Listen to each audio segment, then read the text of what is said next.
سلام و سلام، من امین جوادی هستم و امروز اومدم با یه ویدیو دیگه. امروز قراره برم محل کارم رو بهتون نشون بدم.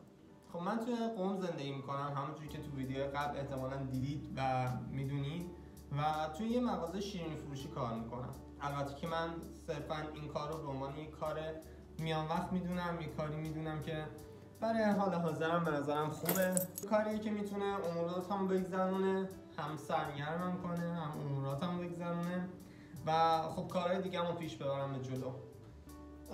شیرینی فروشی کار کردن، نمیدونم تا کسی از شما که دارید این ویدیو رو میبینید شیرینی فروشی کار کردین یا نه.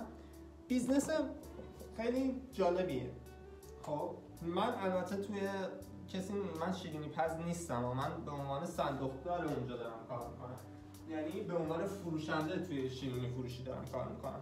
بیزنس خب جالبیه. ببین مثلا ما اونجا 7 تا 10 تا 15 تا جنس داریم که من باید قیمتشون رو بدونم، با مشتریات تعامل کنیم، حرف بزنیم، جنسامون رو بفروشیم و کارهایی که میکنیم. خب مغازه‌ای که من توش کار میکنم اسمش گندمکه و توی میدون سعیدی قمه. کسایی که قم رو میشناسن 100% میدونن کجاست و مغازه خوبیه، ولی خب مشتریای خیلی سرسختی داره، به نسبت پایین شهر حساب میشه و برای همین مشتریایی هم که به تون ما میخورن یه ذره مشتریای عجیب غریبی هن. بعضیاشون البته برای همشون، من بعضیاشون واقعا باشون رفیقم و رسپکت زیادی براشون قائلم، ولی خب عجیبن. آره، یعنی اینجوریه که ما هر روز حداقل یه دعوایی، یه داستانی، بالاخره یه مشکلی با مشتریات داریم، یعنی اصلا غیر ممکنه که مشکلی پیش نیاد و آره دیگه. و خب داشتم میگفتم به عنوان کسی که اونجا فروشنده است نسبت به یه کسی که توی سوپرمارکت کار میکنه یه ذره کارش راحت‌تره. هم جابجایی بار نداریم، هم حفظ کردن قیمت‌های زیاد رو نداریم، هم اجناسمون یه جوریه که مثلا دزدی و حواسمون هست، خیلی سخت‌تر میتونن از ما دزدی کنن اگه کسی بخواد دزدی کنه. به نظر من شیرینی فروشی بیزنس خوبیه، ولی خب متاسفانه یه سری مشکلاتی هم تو ایران داره دیگه. مثلا نهادی داریم ما به نام نهاد تعزیرات که سر کاپشن نکوش. نهادی داریم ما به عنوان نهاد تعزیرات که تو این تعزیرات دائم میاد گیر میده. به چی؟ مثلا به اینکه قیمت شما بالاست. خب وقتی تمام اجناس گرون میشه ما که نمیتونیم قیمت رو نبریم بالا که. حالا من که اصلا اونجا سودی نمیکنم، اصلا من اونجا کسی نیستم که از اون بالا رفتن قیمت من سودی بکنم یا نه، ولی خب مثلا اگه اونجا فلان بشه خب نون منم قطع میشه دیگه، منم دارم از اونجا نون میخورم. میدونین یه جوریه که به همه فشار میاد. خب قیمت همه چی رفته بالا، خب طبعا قیمت ما هم میره بالا. ما توی کشوری زندگی میکنیم که تورم 40% داریم و چون تورم‌های بالا داریم اینجوریه که باید حواسمون باشه که توی ایران زندگی میکنیم و قیمت‌ها قراره بره بالا و این خب جزئی از دیفالت زندگی ماست. اوکی؟ من از همون سالی که به دنیا آمدم تا الان تورم رو دیدم، 25 ساله تورم رو دیدم و تمام کسایی هم که تو ایران هم سال من باشن با تورم آشنایی خیلی زیادی دارن. آره، ما نهاد تعزیرات رو داریم گیره، یه نهاد دیگه داریم بهداشت هم خیلی گیره. مثلا سر یک کم کثیف بودن نمیدونم بعضی از چیزا توی مغازه گیر میده. حالا با اینکه ما تمام نهایت تلاشمون میکنیم و بهداشت رو رعایت میکنیم و ساعت 4:30 من باید ساعت 5 سر کار باشم، امروز تازه یه ساعت دیرتر دارم میرم و آره ما امروز رو ببینیم کار من چجوریه و به عنوان یه شیرینی فروش، به عنوان یه فروشنده توی مغازه شیرینی فروشی کار ما به چه شکله.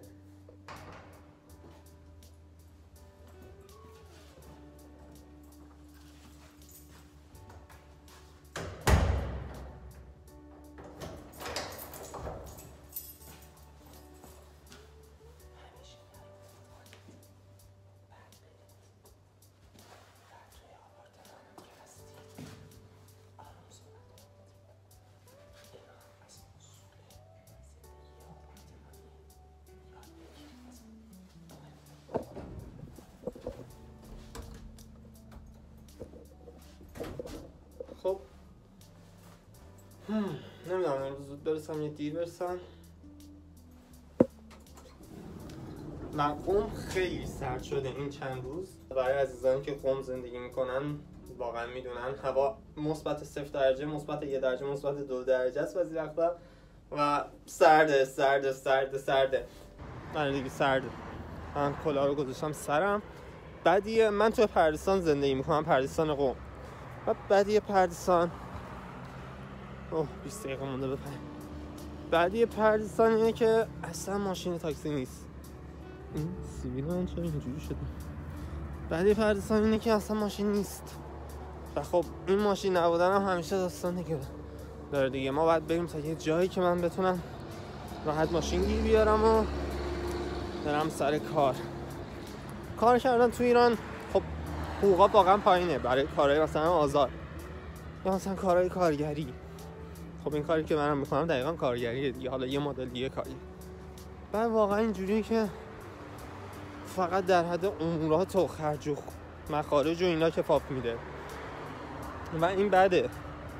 این خیلی بده. ببین مثلا ما 1 کیلو شیرینی خامه‌ای توی مغازه‌مون میفروشیم 225 تومن، ولی من روزی 300 تومن کار میکنم. خب یعنی اندازه چقدر من بگم، من اندازه روزی 1.5 کیلو تقریبا شیرینی خامه‌ای میتونم ببرم خونم. خب واقعا زشته برای یک کشوری مثل ایران که اینقدر تمدن قوی داره. آره. ولی خب همونجایی هم که گفتم این کار موقته 100% که من نمیخوام تا آخر عمرم تو این کار باشم و 1000 تا ایده و برنامه و کلی چیز تو ذهنمه، ولی خب فعلا اینجوریه دیگه.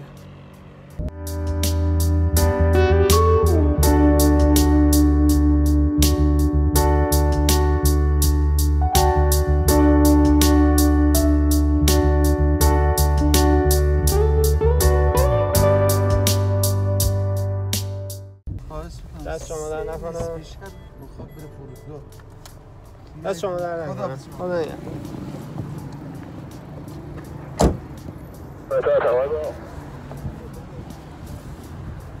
حرف زدم با راننده تاکسیه.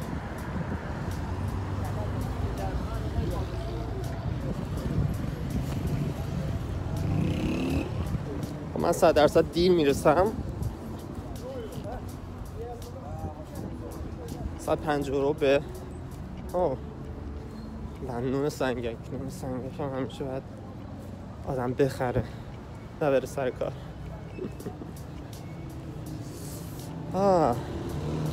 داشتم با راننده تاکسی حرف می‌زدم، از یزد اومده بود، اصالتا یزدی بود. بعد یزدی‌ها خیلی باحالن. من یه سالا نرفتم ولی خب خیلی باحالم. یه مشتری یه زمانی داشتم که یزدی بود، از اردکان یزد، و بعد میگفت 2-3 نسل اومدن و همشون توی قم زندگی میکنن و اصلا هیچ فامیلی ندارن توی یزد. جالبه.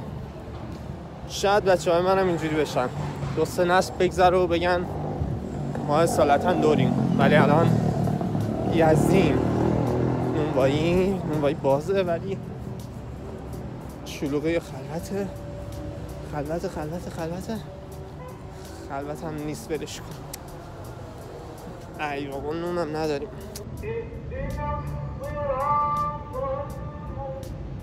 ناشیرینی گندم بلدیم علی مرام زیاد. سلام چطوری همین؟ قربونه. سلام خوشش اومده آزی. خوشش اومده. صبح ساعت چند اومدی؟ علی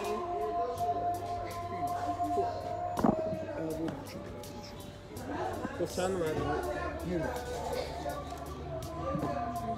همین شیرینی ها تیراشگر بزنیم کجا؟ حیات شدی تو کنم. نه بدنم یه جوریه. همین شیرینی ها رو بزنیم کجا؟ نمیدونم احساس کنم خیلی سنگینه.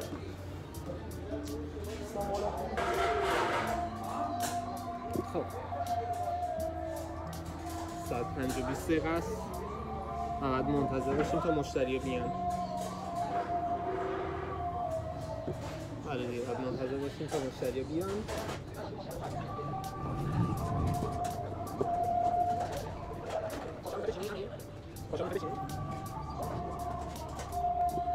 همینجوری که این گوشه میبینید قیمت همونه. اگه خواستید میتونید سفارش بدید دوستان که قم هستید، با اسنپ براتون میفرستیم. البته پول اسنپ با خودتونه.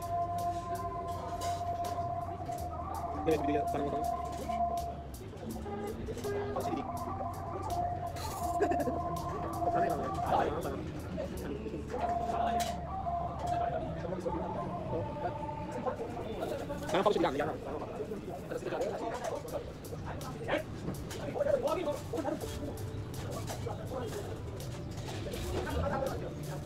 نه نه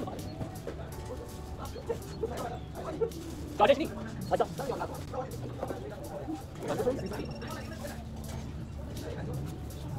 دارم راجع حسینی مشاهده کنم حالا خیلی می‌کنیم حالا خیلی هم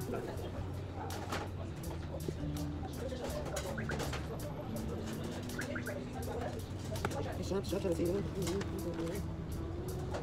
شاشانه علی شاید یادت جمعه إذا ما رأيك يا شعب دوشة شغلة وكان ما صار خير شو بقولني شو بقولني ما أعرف بازار خلوته، خیلی هم خلوته. نمیدونم. بعد ما کلی جعبه زدیم، میبینید این گوشه همش جعبه است. ما جعبه زدیم برای اینکه مثلا بازار شلوغ باشه و ما بفروشیم. اینجا ما مشتریات پاکستانی و هندی اینا هم زیاد داریم، افغانستانی و عرب. و لبنانی. من با بعضی از لبنانی و انگلیسی حرف می‌زنم. سلام. 250 دونه ای 20 تومن میفته. 20 الی 30 تومن 20 الی 30 تومن چه 225 خوشحال دارم الان الان میاد سی تو دارم نمی‌خوام 34 دلار بخوری ساعت دیگه برای مناتون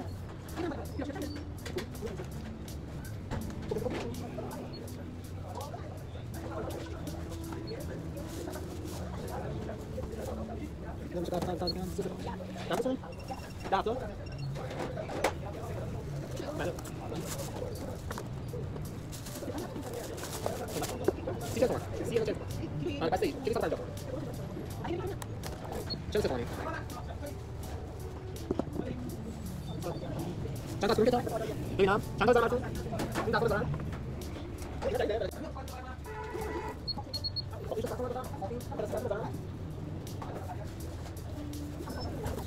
سلام علیکم مافین سلام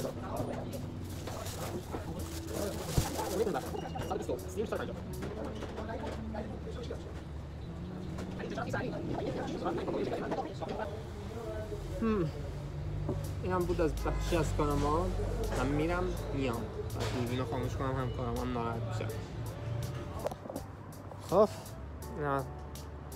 ساعت 12 شبه، 2-3 دقیقه مونده به 12 و قراره مغازه رو ببندم و بریم سمت خونه. هوا بسیار سرده، ها میاد و دیگه من برم در رو ببندم.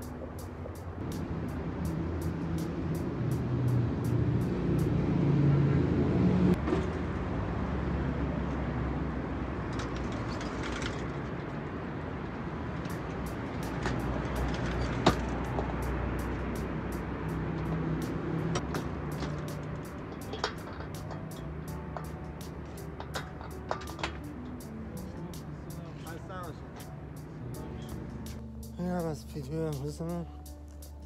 من نزدیک حرمم، حرم حضرت معصومه و دارم میرم خونه. احتمالا یه 30-40 دقیقه تو راه باشه و بعدش هم برسم خونه و استراحت کنم. مرسی که این ویدیو رو میبینید. حتما لایک کنید، حتما سابسکرایب کنید تا ویدیو دیگه. خدا نگهدار.